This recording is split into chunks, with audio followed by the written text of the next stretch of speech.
Akati olwaleero kere nkyo omuntu nagamba nti bw'olaba ku drone duka fubuto drone zitambula era zikwata abantu ne bakuulamu enja ne babasuula awo.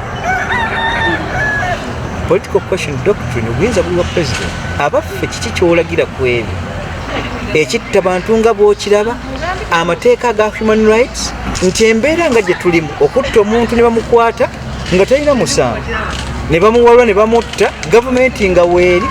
Abaffe tukyalinawo ensonga etugamba nti tukyanenya gavumenti ezaatukulembera nga naffe yennyini mwe tuli ebikolwa tebinnaba kulungi era tebiwa ssanyu nti ab'amateeka temugoberedde mateeka. Lwaki bwe mwakutte gundi mwazzeemu ne mmuta ng'omusango tegwawuliddwa? Owinidde tateekeddwa kubaako waalabikikako yadde. Bobi Wine yagenze mu kkooti for formality kutuukiriza munda mu yakimanyi ne bannayuganda abasigadde. Okay, mikono gyaffe na Flashlight Channel Uganda tukomyewo ewa mukulu Honorable yoyo musajja yasoma amateeka ate nga ewiki gye tulimu ya amateeka petition ebiri mu kooti mubuulira Nsonga yeero yatujja obudde obusinga tujjako ne waabwe ne tubeebuuzaako era omukama akyamadde obulamu gyali naffe gyetuli. Sijja kwerabira kutubako emikono gyaffe ba ARKRICH Media, Flashlight Channel Uganda, emikono gyaffe abali e Bulaaya namwe tubatumiddeko mwebali okwekumira ku mukutu gwaffe. Advice and comments tuzisiima nnyo, mwebali naddamu abali mu America, tusiimira ddala abali mu South Africa, Kuwait, abali mu Oman, Abu Dhabi, Middle East, mwenna tubaagala nnyo. Tukyalina ono omukulu naye ng'ekyeso olwaleero twagala kwebuuzaako ebiyindayinda mu ggwanga ye ng'omulamuzi abyogerako ki. Kyesijja kwerabira n'ono omukulu gwe bayita www.ug abatunda ebintu nga ebikozeseddwako bita ku mukutu gwa gyabwe nawe osobola okutundako ebintu byo. So n'olw'ensonga eyo katugende direct ew'omukulu Honorable Sebo nsaba obuuze ku mikwano gyaffe balamuseeko obeeyanjulire. Banna Flashlight Channel nsonga okuddamu okubasinkagana nga bulijjo bwe tuwaya ku nsonga ez'enjawulo omuli obuwangwa omuli ebyobufuzi.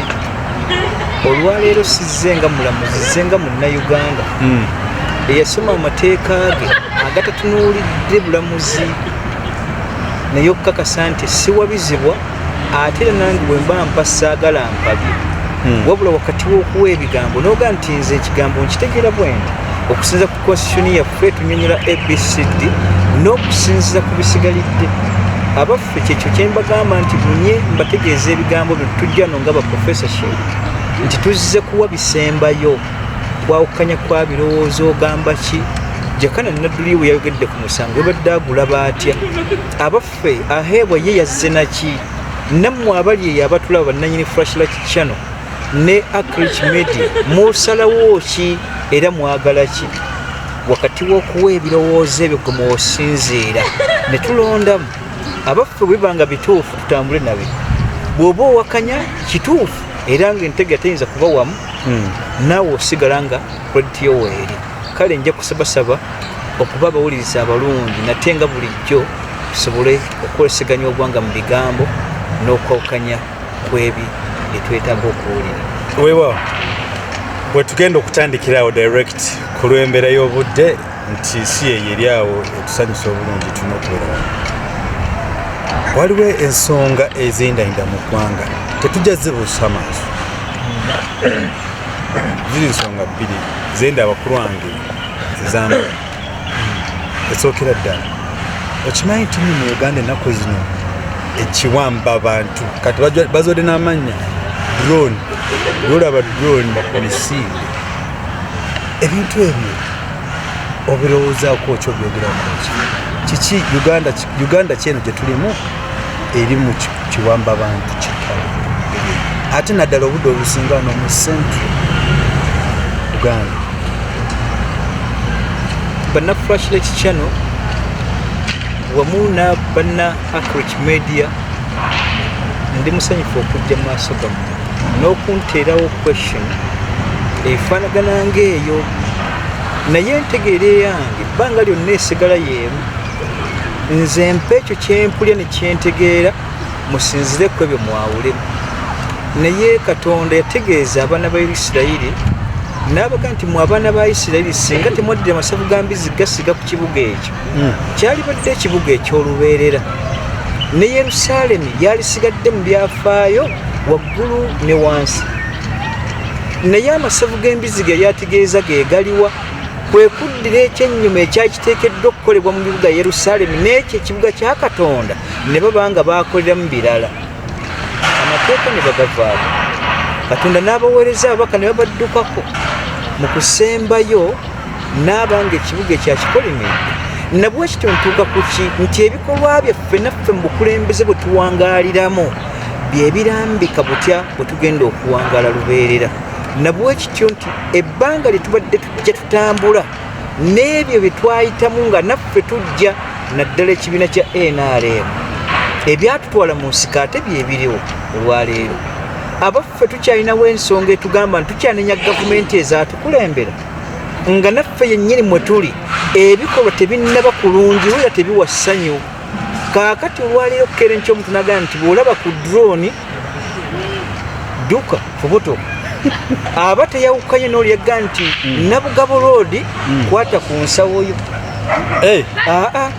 n'amenya n'ebifo ebisigalidde naga nti abaaye ekibuga kyekyo kibayita ekibuga Kampala. Kakati olwaire ku Uganda ng'ogyogerako ogiwa kyakulabirako ki okuggyako kugamba nti bw'olaba ku drone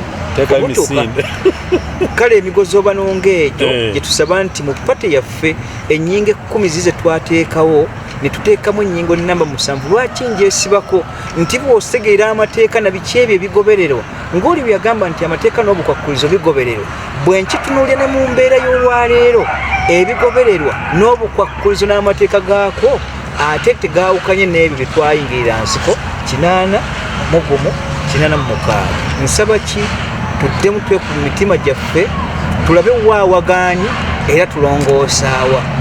Abaffe ate tuseewo enkula egamba nti ebibiina by'obufuzi nga bwe byateebwa 25 bibeere nga biteereddwa mu bulambulukufu bwabyo okuba owa NAP si lutalo w'ebirowoozo okuba owa FDC si bwe bulabe oba ebibiina ebisigalidde nange okuba owa NRM si bulabe ku bwa NAP.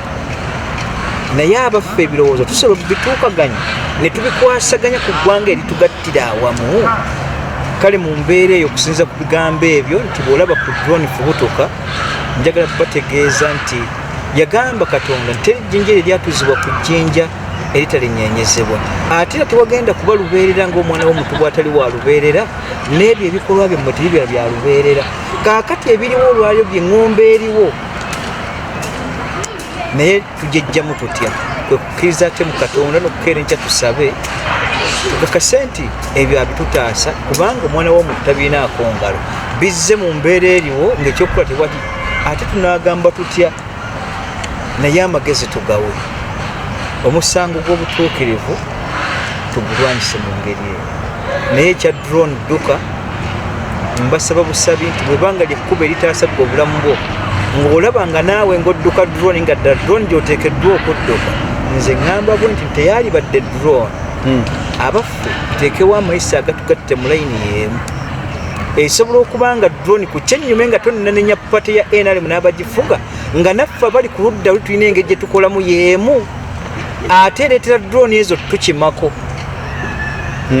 Oba nfuna bulungi Museveni bwe baali mu Tanzania nga balwanyisa Idi Amin bafuba nnyo okukeera enkya okukakasa tukola tutya emigozi obano bakyawe gavumenti eri ne babanga bajja kwerabira tit for tat nabo bayinza okuba bakikola luli ng'ate n'abali ku ddala opposition nabo bakola mu nkola y'emu nabano mwe bajjira nga Katonda mwabasasuli ate era ne kiba nga buba oli awo gavumenti basobola gisula mu nsuula y'emu bwe basuula Amin. Kale ebigambo ebyo tubenga wakati w'ebiri ffenna tuteekawo entegeera naye nga biva ku ki era twetaaga tubikole tutya. Gwe naawe bw'oba opposition kkiriza mu nkola egamba mpita mu kkubo kyettuufu matiza balina ebigoberero.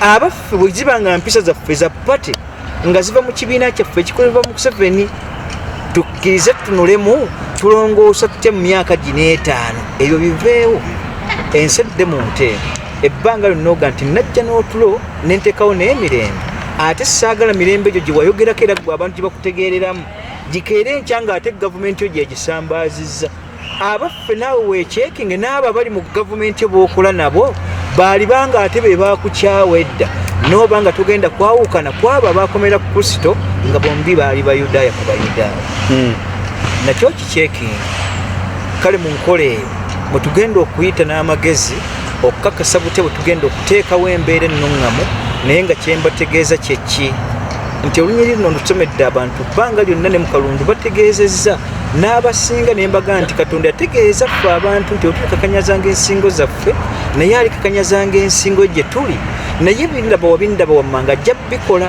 yatulaganyisa nti onge mukakanyadde ndibaleetera endwadde enzito covid talina gwasosodde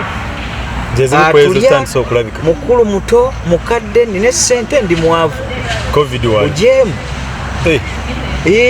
ekyokubiri n'atugamba nti mazima ddala ndibaleetera enjala va omwangu olwaleero enjala etuma n'obwavu bungi naye ng'ate abakulembeze weebali n'atugamba nti mazima ddala mu abaana w'omuntu ndisembyayo kino nti ndibaleetera abakulembeze ababi nga tonnaba kugireegerera ono gavumenti eriko naawe nga naawe osuubira okujja omwoyo gwe gutukuze ng'ate direction ekitunuziza mu Katonda kaakati akasembayo keekaliwa yatugamba nti ndigabula eggwanga lyammwe mu baamawanga ne balira mu maaso gammwe nga mulaba olwali tubadde tukuba ensonga jjo na luli Museveni oyo tumulabamu Oluyisirayiri kubanga omunnalwanda muganda wa Muyisirayiri bw'onoonya trace mu Uganda ekubula amakulu nti mu kyo kye lyatulaganyisa kyalibanga kyatuukirira nga ffe kennyini abali mu ggwanga Uganda ffe tukyayinza okwetereeza nga tonnaba kufubutuka drone weebuuze Katonda owaaliwa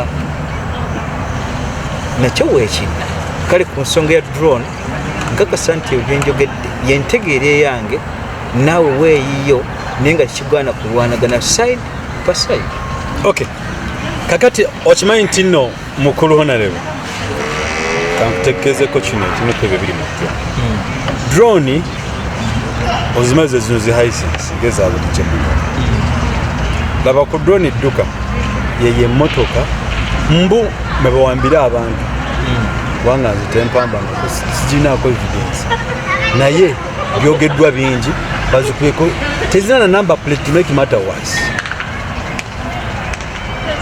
olumala obbawamba gundi bamujemu enjala gundi bamukubya omutwe just imagine singa abadde brother or sister we gwenga gwe lawyer no singa nga an individual ng'omuntu ekiro ebirowoozo byo ku drone eziwamba abantu ozogerako ki which advice do you give to the mass mu nkola y'amateeka nga bannabateeka bannange n'abasigalidde bannayuganda bannange n'ababagwa mu luso olumu olw'obwakabaka bwa Buganda mbategeeza ebigambo bino mu nkola ng'entegeera y'omuntu bwe yali badde n'amateeka gaali badde gayingirawo gatya okulwanyisa embeera eyo kubanga ebikolwa ebiriwo si bipya bikadde naye ate we tuli tukitaaminge ng'oli bwe yasomesa mu mateeka kye twogerako egamba nti the political question doctrine eyo ye bw'oba ogyogera kuti yatandikira wano ekyo ekikolwa ky'Abamerika political question doctrine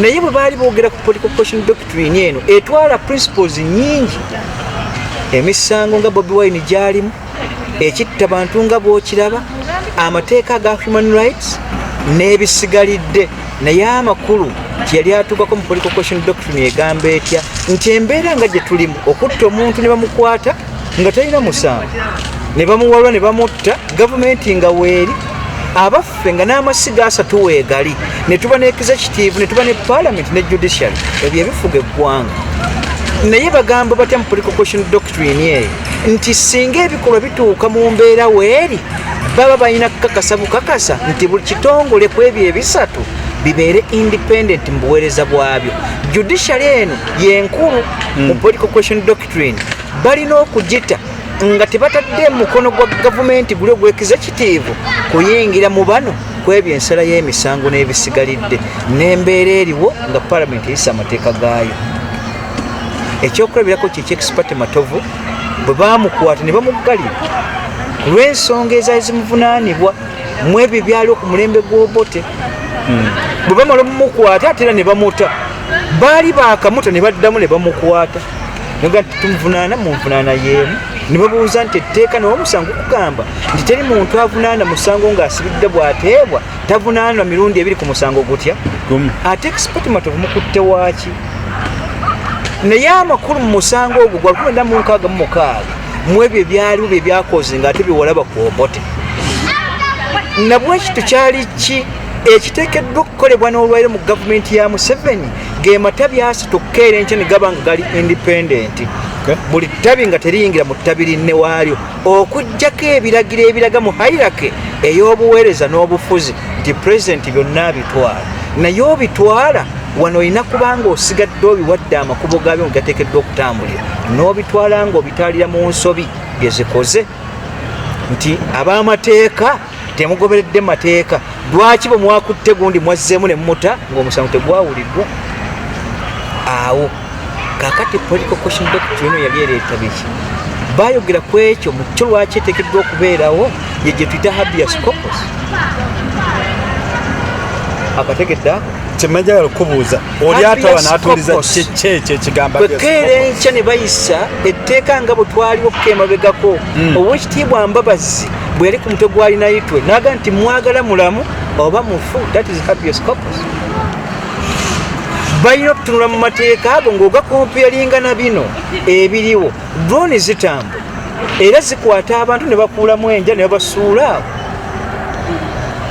political question doctrine obuyinza buli bwa president abaffe kiki kyolagira ku ebyo ebindayinda mu nsi habeas corpus si weeri oba teriiwo amateeka weegali agakifuga ani alina okuyisa etteeka eriga nti mwagala mufu oba mulamu abaffe tugoberera ki na president zese zibaddewo zituyinza okutunuulira eziwaluulu ez'olwaleero ku habeas corpus byali badde byetaaga bitya ye penal code okuyisibwa ne okutegeeza nti mu nsonga 5 eziyisiddwa ze ziriwa ezo tuteerako kigambo habeas corpus tumwagala mufu oba muki mulamu okulya mu nsi y'olukwo nti gundi yalidde mu nsi y'olukwo obaffe mu ebyo giri capital offenses yakutte omukyala oba yakutte omwana mu ntegeera ya bulijjo obeera inhuman tekitegeerekeka onfuna bulungi mu ebyo tunuulya mu capital offenses eziyinza okukwetera luulu eryokuvaayo ebeerewo abaffe olwairo bawanga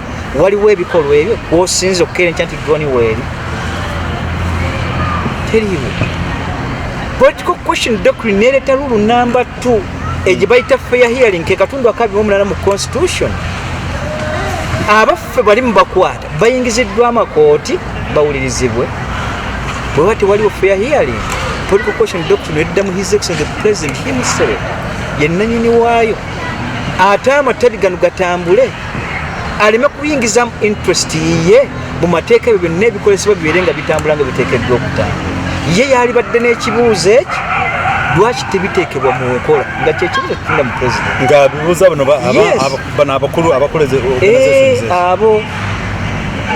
abo habeas corpus ani political question doctrine rule number 3 ye substantive justice mu byobufuzi byaffe byetunuuliramu abaffe tulina kye tuyita qualitative ne quantitative naye ebbanga lyonna tubadde tutambulira mu luulu eki quantitative bakubbya akalulu yesi twakitegedde naye bwe tubala obululu bwobuli eri netubugatta ku bubwo era onaasigala akuwangula awusirawo awo si buteekeddwa okutunuula qualitative principle yekulembera abaffe waliwo obujulizi obulaga nti akalulu baakakuttemu nti ne bwe kabaaka baddemu okulonda eyo principle enkulu naye ekuzisa mu kiri ekikulaga nti political question doctrine ate ereeta luulu zimmeka mwe ziyingira nga tonnatunuulira drone n'ebyobufuzi weebiri mukulu onapo gyogereko enkulu nnyo amateeka nanti omayobda obusinga nze sigamanyi nnyo naye mmanyiiga amateeka agafuga omuntu by virtue of human rights gano amateeka gano goyingiddeko a bit deeply sigamanyi sawa kwebuuzaako by jurisdiction bw'oba nga akalu baakakwatamu beppa oba kamu oba bubiri what does the principle say? Principle enkulu mu ekyo tutwala principle number 1 tufulenga kitta qualitative principle not quantitative. Awe mtubuzabuliza matebe na quantitative mbazira ne baga nti bakubye akalulu futola obululu bwobuno ne tubukuddiza bwe boga nti oli yabukubbyeko obusibadde wasigala kyakuwangula naye nga ate sibo kyali badde ekyaddisaamu omusango gwe Kenya bagobera principle ya qualitative. Migozo bano kye gyali gitebiddwa mu kalulu ekitateekeddwa kubaamu nga tonnayogera buwanguzi. Linda kao tegedde bulungi natero kutegeera njaga no yatulaba ali ku the flashlight ali ku ARKRICH media bategeera ebintu bino nga bino okuba kambuza nja kutegeera ne sine kitegeero bulungi kakati nze gwe babbye nategeera nti banzibye buli butano ndoke nga memo mujeko obutano twesimbye bantu babiri nedda ebintu bino bigobere bwoki bwewesimba oteeka kirikuba tobeera naba agents babayo ate declaration form bakuwazaazo bawandiikeko. That is the evidence. Nafunye obulu 15 lwaki mu kitundu kye babala 15 bwe nafuna ate ku declaration form ye basomya abiri tekikuteesayo aje lasona tebamujjaako obwedi Bible kyebagamba ate Bible nti akalulu kamala ensonga Jona tebamusula mu nnyanja bamusula mu nasi amateeka we mufuukidde abantu abazi awo naye bwe tuba tulina political question doctrine eri kyeri esembyeyo nzira sinnatuukayo ku bya bululu mbadde nkyakulaga layini eno neeyogerako kyemwogamba ekya drone yajjayo lulu eyannamba article 5 eyogera ku kyetuyita human rights ya 1947 naye bakuga nti political question doctrine neteeka okuba nga erivokinga human rights okubanga namu abaffe gwe nga tonnatunira human rights global human rights mu Uganda weeziri ezigobererwa so nga ate yo weeri ever since 1966 the political question doctrine bwe tuli olwaliro yembeera gye tulimu naye ye lulu yayo ekugamba etya nti ekituufu bwe tutuuka mu state eyo amatabi asatu gonna tegagezaako okusinkagana buli tabi lisigale nga liri independent. Let the judiciary be owiniddo tateekeddwa kubaako walabikikako yadde newe yali badde asalira omusango newe yali badde agamba nti ebisigadde byonna saagala guwuliririza wano tugenda Nairobi East African Court yali badde akisobola jurisdiction akkiriza ne bwasaba lwa ne bwasaba Bungereza naye wano ebiriwo byebiriwa kwekkeera enkya nti interest y'omukulembeze ateemaamira ebifo bino ebisatu ng'esapaasinga amateeka gaateekeddwa ottambuliramu essaawo biragiro birala amateeka nga tegagobereddwa awe waba akalumanywera ketuteekeddwa okutereeza mu pati ya NRM kubanga mwezi achievements babadde batulaga nga tutunuulira okusina ku gavumenti enkadde ziri era bw'oba ozisomako bakulaga nti NRM yategeera omukyalo by human rights yategeera abaana abato kugobote n'amiini nga babasekulya mu bino omukyalo teyayogeranga balina ebifo naye nezize neeraga kiri naye ate onsembereza kino naye ng'ate ekikulu mu kikuuma kino ate kyomenye oli kiyabuuza nti ddala mu Bayibuli twebuuza mukulumbaza obulombolombo ne mwerabira ate amateeka kino kyekiriwo olwayo kyenjagala okukulaga kyetuteekeddwa okutereeza kyeki bonna abaliwo nga paalamenti yeekulembedde mu kintu kino yempisi y'amateeka enkulu ate ye nannyini gagoberera nga kooti eri egavuddeko kaakati bw'oba onoonya kooti esembeyo ye gituta Supreme Court eri hidden ate ye paalamenti awo erina ositukawo nga tennatunuulya biri misango esooka egambe ku pulezidenti nti etteeka lye twayisa eryogera ku ggwe n'ebyo ebiri mu act yeyogera ku Fountain of Honours Act wano oba osusse bwe kirema paalamenti ne pulezidenti abeera n'eriweekola byonna byayagadde ebyagadde bengali ate kooti terina buyinza butegeeza pulezidenti paalamenti yebulina kubanga yempabuzi waayo ku mateeka ate ye bwewuunya eri kooti oba judiciary ewabula kuba n'obuwabuzi nti awo mugize etteeka tulikole bwe tuti wano litomeregana erino naye nga bannannyini kugayisa geegaliwo beebali katundu akensamu omwenda akasooka sitera kusaba abantu kiribi nzikiza nkusalemuko ekiribi okimanyi nti mu Uganda bwe tuli mu kaseera kano tetulinawo community, tetulinawo any constituency, tetulinawo any village nga tulina mukulembeze w'ebitundu ebyo. Naye nga for information, these people oba the drones zikima abantu ku nzigi zaabwe. Olya gundi yabadde yeebase bamututte, simanyi mukyala gundi bamututte, mutabanyi wange bamututte, mukwano kaakati oyogedde nti no parliament yeyina okuwabula president. Ne bano ababaka bano twabalonda mu ggulu, twabalonda mu Kenya, mu Rwanda, mu Uganda tebafuddeeyo okuvaayo okwabula president owaayi bawamba abantu baffe. What's your say?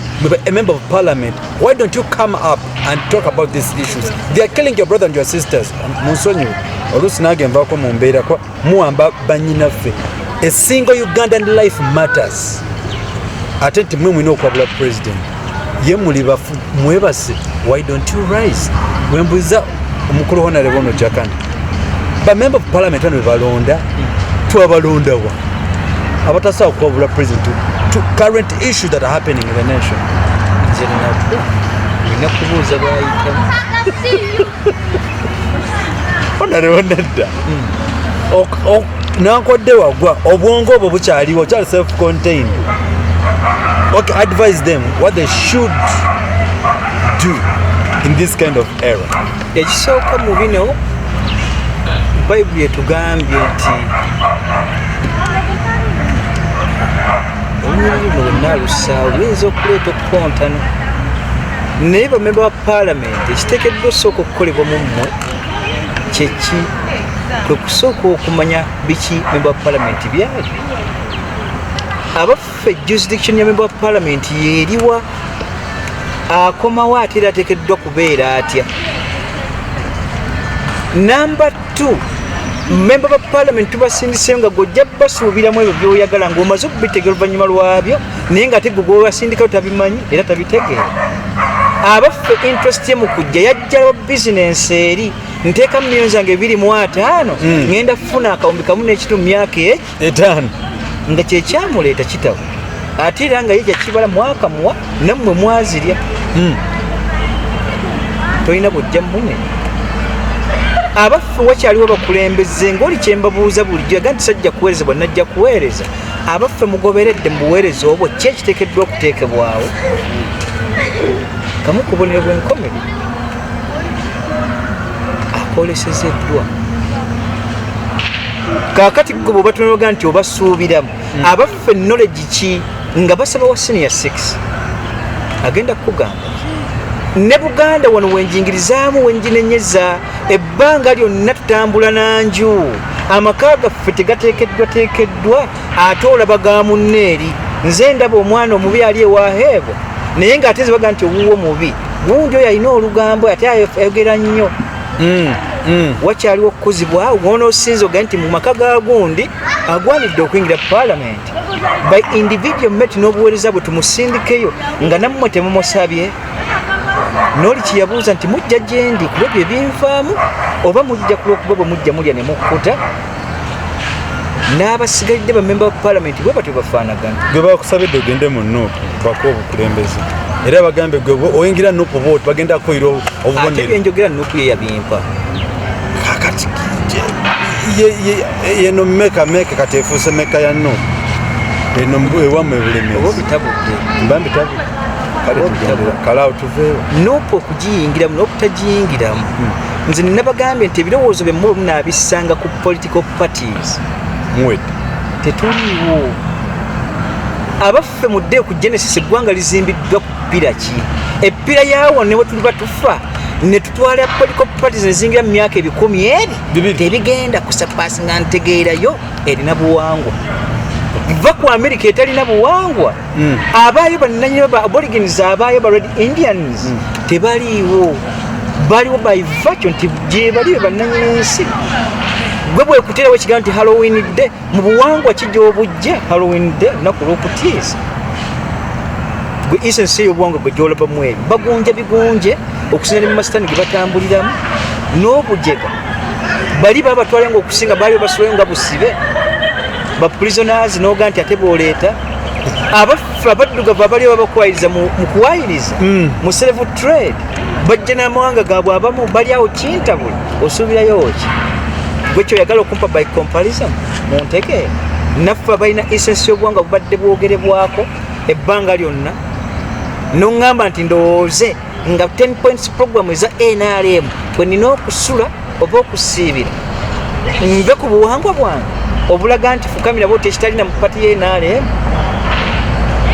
ntegere gye tulina okugoberera naye abaffe be tusindika mu palamenti bali waffe sibalaba kubeera waffe singa baali bategeera naye ekitiibwa sipiika Kadaga nti mutegeeza ate era ne mumusabanga ye kennyini ne experience gy'amaze mu palamenti tewannabaawo kulaga kyenji eragibwa gwe kuba nti wooli n'abakuvuganya weebali eyo ye kyenji naye kyenji ya palamenti si kulaga maanyi gakutegeeza ku president as entire person kijula noga nti aa bwe mwali munsaba zino nammwe mwansaba zisa mwogere ku bino eyo si ye kyenji palamenti n'enteesa yaayo n'ebirowoozo erina kubissa ku points 2 zensiba mbategeeza eggwanga Uganda eryawamu ntaya number 2 abantu abatituddemu bwe tuba tujjayo ebirowoozo nga twaleeta bali bamemba ba palamenti bagamba nti mwe mukiikiridde bali lwaki tebabuuza byabali naye ate muleeta amateeka agayisibwa nga kitawe tegakwatagana naye ate ku bino ebiteekeddwa okwogerebwako ne sipiika sinnawulira statement ye ani nanyini buyinza nanyini kupaga mateeka ya gwe buyinza madamu sipiika damu bayitemu obaga nti okusinziira ku bwayiro ABCD ne rules of procedure ezikolagana ne parliament ku mateeka getubaga n'okugoberera kwago owekitiibwa president tujja kusaba ntuddemu tutuuze kubanga ye ne bw'aba agaanyi emirundi 3 nga bamusirika n'agaana asenti ye ne batezze 2 babaga muyise etteeka eryo ligende mu maaso nga president atunula kitawe waali kubanga lino lyeggwanga naye tukyalinamu abalina endowooza ggwanga lyange alowooza kimu omusaala guno gwe ngubeeramu emyaka 11 mba ne ARKRICH 3 nga ye mentality ye. That is the mentality. Uganda bwe yezimbe ne Buganda abaffe busoge byebaddemu balowoozanga mu kutabala naye okutabala kwabwe kugamba kutya tugazette eggwanga lye abaffe bazzukulu baffe banaabeerawo ffe nga Buganda bakola endagaano y'olwenda waasigala mu mayiro 9 naye specifically ukwali weekali omanyi kye baateekako abaganda abaliddawo okuva mu mwaka 1920 gy'emyaka 121 gaffe kaabalidde baatulowoozaako abaffe muli mu palamenti nga muyisa amateeka mulowooza ku ggwanga Uganda eryenkya aheewo awo the question bwe muba mukyatunula ku drone zino nga zibaako bekikima bannannyini buufu n'okugjawo ebyo n'okukakasa nti tuteekawo okwekalakaasa okutegeerekeka ku ebyo ebitambula mu political question doctrine atulayo palamenti y'enkulu mukyo tunaamala kuvaayo tuwoggane tubategeeza ti abayi twabalonda muliriddawa oli yabuuza oli mu Yerusalemu ya kika ki gwe atamanyi nti kiva mu kibuga gwe Temaso kyanoonyiza omulamu mu bafu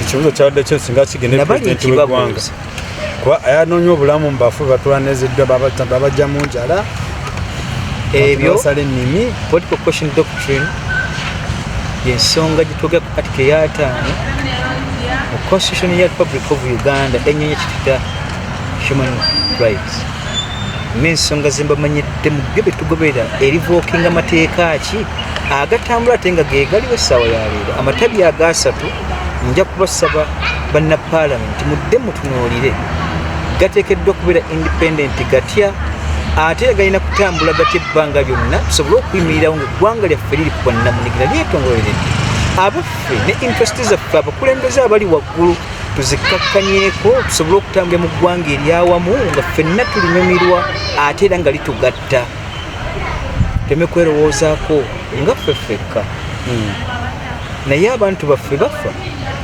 basibibwa batulugunyizibwa ne bafulumya ebigambo ne bisigalawo kitawe nga teryafaayo abaffe tulo tukole tutya Jakana Nadduli naye ng'ayigga nti kati nze bwe mbiraba asinze okwetta yette kanette. Is that worth it? It's not. Abaffe ne Bible kyegamba nti muwanike emikono gyammwe wakati mu buzibu bwammwe nze Katonda bwe mbalaba. Tusabe kyoliko. Musabe. Nabategeezezza dda musabe. Tetukakanyaza nsingo. Musabe. Tuvunname. Basiraamu musabe. Naffe Abakristaayo musabe. Yembeera erina okuddawo. The Orthodox do the same. The born agains. Katonda yekka yalina okujjawo bye. Mukama atuwe ekisa. Oba tusooke tubasabire musabe. Weewaawo. Kyobola nti nno twebuuzizaako kino kiwamba abantu kita abantu mu Uganda. Yeffe gwatulaba tuddawa. Honorable atugambye nti ne bannange Abakristaayo tusaba musabe buli muntu asabe gyali. Naye nze kyamanye kambabula ebintu byetaaga kusaba. Ekituufu tukimanyi nti omuntu njabe muluma alina kulya. Oyagala Katonda afubutuka era akuteekemu emmere mu lubuto. Yatuwa emikono gyaffe tugikozese kwadi. Yatuwa amagulu tambula. Let me tell you my friends all over the globe. Nange kama kwogera, I'm also concerned. I feel much concerned about the lives of those Ugandans who have been tortured. Did you realize that one single Ugandan's life is very important? Secondly, muchimanyi nti Katonda baba ya kangeze this example to other people. If you're searching for a wife, I'll give an example. No gamba mukolona lewe nonyeza yo muchala. I have my 2 eyes, I have my 2 hands, I have my legs. I can walk and go search for that particular person. But now, for the lame person, what will he or she be? Their prayers. Gwataina mikono na ogamenti bambe mumpe kuchokulya munonyeze kuchokulya. God blessed with the hands. Go work and get food. What do I mean into this particular section? But bawamba bantu era Katonda I need our intervention. There are things that I don't want to blame God. Nze kyenjagala bannayuganda, let us all rise up one voice. President-elect of this government, please kindly open your mouth. Talk to the nation. Tell the responsible people to stop this action. Otherwise, it's shaming our nation all over the globe. And even you, who is the right person to take a decision? For God and my country, Mr. Tibuhaga, please take action. Mukulu, tugendeko ku point yaffe y'okubyonako olwaleero. Mwebale kutwagala nnyo. Mwebale kutwagala nnyo. Atakumira mpeera batukumire. Katweyongere mu maaso ng'ekibuzo kyaffe kiddako tugamba bwe tuti. Petition eziri mu ggwanga essaawa zino tuddawa kikyolabamukko mu ddakiika ntono muka. Petition eya Bobi Wine awamu ne Tibuhaga. Ali yatulaba wa flashlight channel n'abasigalidde bannayuganda bannange. Bayibuli yagamba nti ebikola ebibakulembera bye bikola ebiraga okusembayo okwammwe. Naye ate okusembayo okwammwe okwetonda kwammwe kuleeta okukyusa okyo.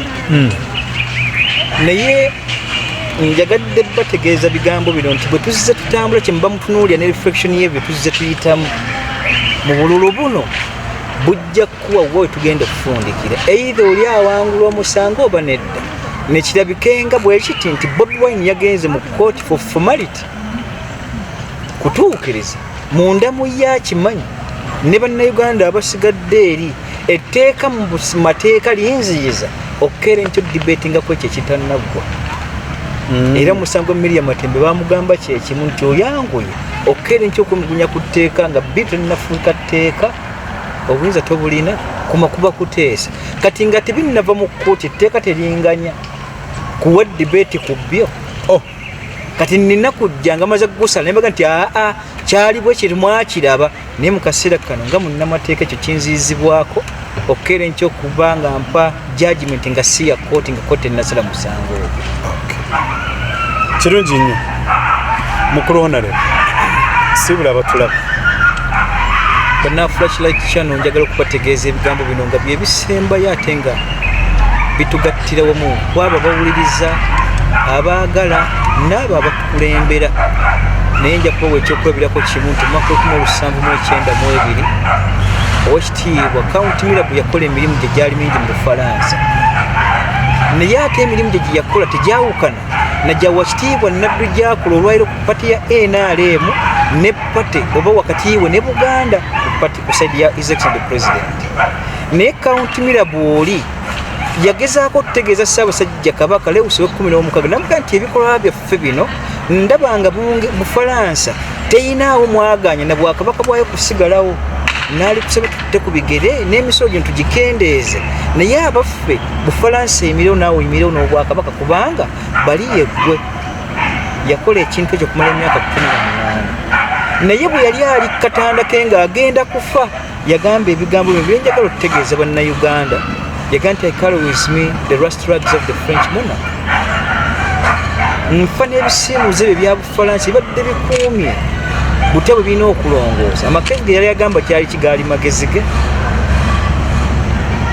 naye ebigambo bwe yabibategeeza mu 92 kabaka wa Bufalansa bamugirotoninga ne bamutta butimira omutima gw'omutwe n'Obwakabaka bwa Bufalansa okuva mu mwaka 1992 up to date tebuliiwo na bino bwe bifaanagana tuddemu twekuba mu mmeeme zaffe ku bigambo ebyo bibatugambibwa nga birina amagezi nga twetaaga tukyuseemu temekuwalaaza mitwe gyaffe nateekawo ebyo bitateekeddwa kuteekebwawo najja liri eggwanga tutte ku bigere abaffe abantu bagamba kituwulirize n'ebigambo ebyo nja kusigala nga kaunti marigo olwaleero mu nsonga y'emu Katonda bampera omukisa.